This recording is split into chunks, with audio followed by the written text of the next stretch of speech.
O que diz a lei do salário mínimo? Por que os economistas costumam dizer, e esse é o conhecimento convencional, conventional wisdom, por que dizem que salário mínimo gera desemprego? Porque se o salário mínimo for estabelecido acima da produtividade do trabalhador, isso vai fazer com que os empregadores, as empresas, tenham prejuízo, então elas não vão mais empregar esses trabalhadores. Então o salário mínimo estipulado acima do que o mercado estabeleceria gerará desemprego.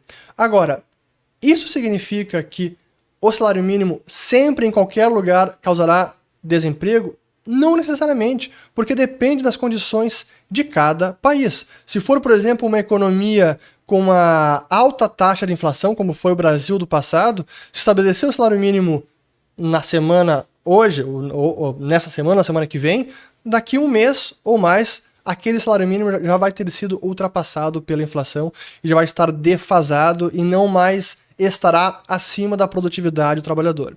Então é importante entender o contexto em que ele se insere, mas ainda assim a lei é válida.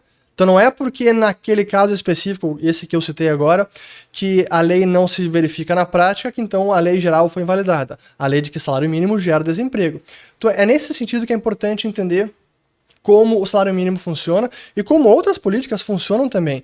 E eu acho que eu já falei em alguns vídeos sobre quais são os efeitos da imposição de preços máximos ou preços mínimos. Preço máximo gera escassez e preço mínimo gera abundância ou sobre-oferta daquele bem. No caso do preço máximo é muito simples, como o preço, o que a gente vê agora, até aproveitando, a Argentina, estou gravando hoje, dia 14 de outubro, 4h40 da tarde. E acabei de ler a notícia de que a Argentina vai congelar preços de vários produtos nos próximos 3 meses.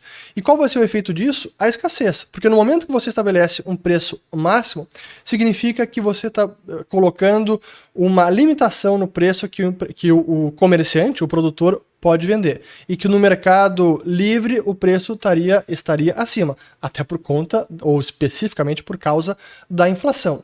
Mas se isso não é possível, significa que a demanda vai aumentar. Pô, se aquele preço vai ficar artificialmente mantido num patamar irreal, a demanda tende a aumentar. Por consequência, o produtor ele acaba sendo incentivado a não produzir mais aquele bem, porque se ele não consegue vender ao preço real de mercado, ele vai começar a ter prejuízo, porque todos os seus insumos continuam aumentando de preço. Então ele é incentivado a parar a produção. Então o preço máximo ele acaba colocando na economia duas forças opostas: o aumento de demanda com uma redução de oferta. Qual é o resultado? Escassez de produtos, eles somem das prateleiras, como a gente viu no Plano Cruzado em 1986 e como na Argentina já aconteceu recentemente e vai acontecer de novo. E no caso do preço mínimo, e o salário mínimo é um preço mínimo, acontece o efeito justamente oposto, onde os ofertantes acabam sendo incentivados a ofertar mais daquele trabalho, daquele serviço, daquele bem, no caso o trabalho, e os demandantes são incentivados a demandar menos. Porque se ele for obrigado a pagar o preço estipulado, ele vai começar a ter prejuízo. Se o empregador tiver que pagar um preço acima da produtividade do trabalhador, ele vai ter prejuízo. Então qual é o efeito? Reduz a demanda para o trabalho. Por outra parte, a oferta de trabalho aumenta. Se eu sou empregado, trabalhador, e sei que eu vou poder cobrar acima da minha produtividade, vamos embora, vou ofertar meu trabalho. E o resultado é o desemprego. Então, sim, essa é a regra geral. E o caso particular que foi verificado pelo David Card no paper dele não invalida a regra geral.